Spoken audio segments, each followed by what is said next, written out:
The hospital room was quiet except for the rhythmic beeping of machines and the soft hum of fluorescent lights.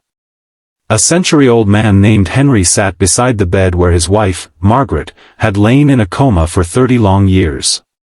Time had carved deep lines into his face, yet his eyes still carried the same warmth they once did when she first fell in love with him. His trembling hands carefully opened an old wooden violin case, the edges worn and faded from decades of use. Inside rested his most precious treasure, the violin he had played for her on their wedding night. He placed it gently under his chin, inhaling deeply as if drawing strength from memories that never left him. The nurse who often cared for Margaret peeked through the door, her heart aching at the sight of the frail man who never missed a single day. As the bow touched the strings, the air filled with a hauntingly beautiful melody, slow and tender, echoing through the sterile room like a whisper from the past. Every note carried fragments of their shared life, their laughter, their dances, the vows they made to never part. Henry's eyes glistened with tears as he looked at her still face. "I'm still here, my love," he whispered between notes. The sound of the violin seemed to wrap around her, caressing her like a memory too stubborn to fade. Even the nurse stood still, feeling the emotion that poured from every trembling movement of his hand. Though the years had stolen his youth and her voice, Henry's music spoke what words could not, a love that time, distance, and even silence could never destroy. As the soft melody filled the hospital room, Henry's mind drifted far from the sterile walls and the quiet hum of machines. The music carried him back to a summer afternoon many decades ago, when he and Margaret were young and full of dreams. In his memory, she was twirling barefoot in their backyard garden, sunlight caught in her golden hair, laughter echoing through the air like a melody of its own. He could almost smell the lilacs she had planted, the same flowers now wilting in a vase beside her hospital bed. The violin in his hands became a bridge between past and present, each note painting moments that no photograph could capture. The scene in his mind shimmered vividly, Margaret running toward him, her white dress flowing as he played their favorite song. She placed her hand over his heart and whispered, "Never stop playing for me." He never did.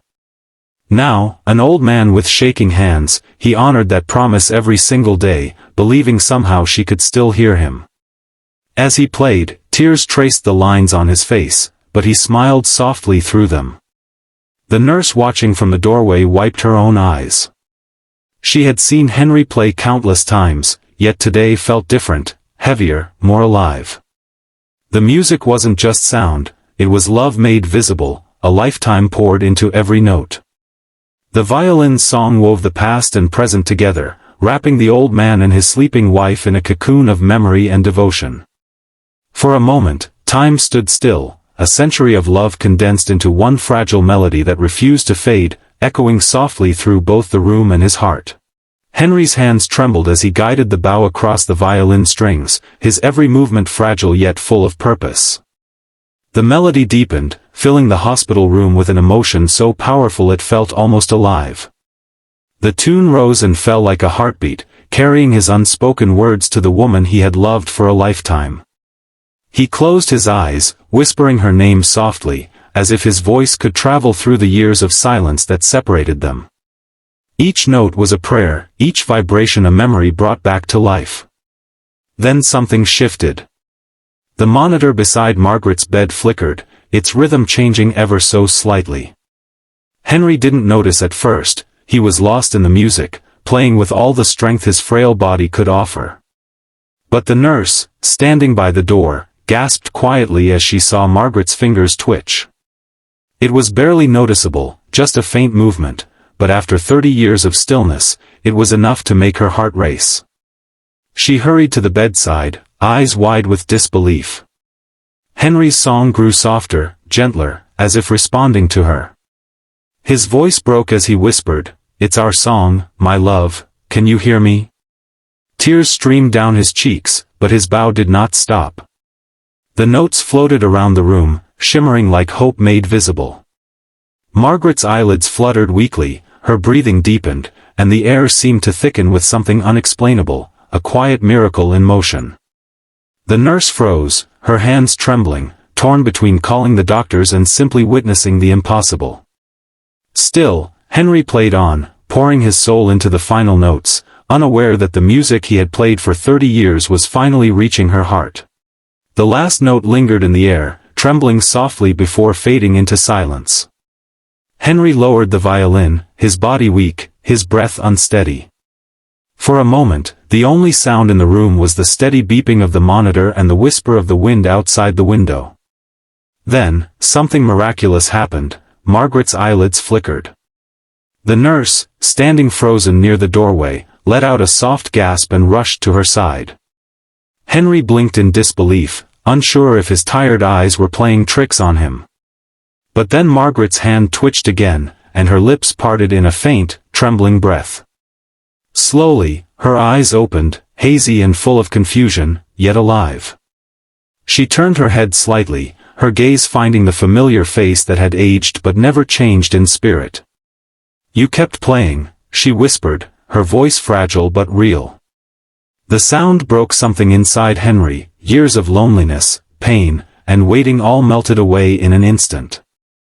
Tears spilled freely down his wrinkled cheeks as he clutched her hand, afraid it might disappear if he let go. Doctors and nurses hurried into the room, stunned by the sight before them. Some stopped in their tracks, unable to speak. Margaret, who had been motionless for 3 decades, was awake, her fingers gently squeezing Henry's hand as if recognizing the melody that had carried her back. Henry could barely speak through his tears. "I told you I'd never stop," he whispered softly. The nurse covered her mouth, crying quietly, witnessing a love story that defied reason and science alike. The room, once filled with silence, now felt sacred, a living testament that love, in its purest form, could awaken even the deepest sleep. A few weeks after Margaret's miraculous awakening, the world around them seemed brighter, softer, as if even nature was celebrating their reunion. The hospital allowed Henry to bring her outside for the first time in years. The sun was low, painting the garden in hues of gold and rose. Henry sat beside Margaret's wheelchair, the violin once again in his trembling hands. His body was frail, but his spirit glowed with quiet joy. As he drew the bow across the strings, the same melody that had once woken her from her endless sleep filled the air. Margaret smiled through tears, her eyes never leaving his face. She softly hummed along, her voice fragile but full of life. Around them, their family gathered, children, grandchildren, even great-grandchildren, watching in reverent silence. The garden, the birds, the wind, everything seemed to pause to listen. For a moment, it felt as though time had folded back, and they were young again, dancing in the garden where it all began. Henry's playing slowed as his breathing grew shallow. Yet he kept smiling, his gaze locked on hers. When the final note came, it lingered in the still air like a prayer. Then, gently, his bow slipped from his fingers, and his head fell forward. Margaret called his name, her heart breaking as she realized he was gone, gone with the same grace with which he had lived, in the middle of their song.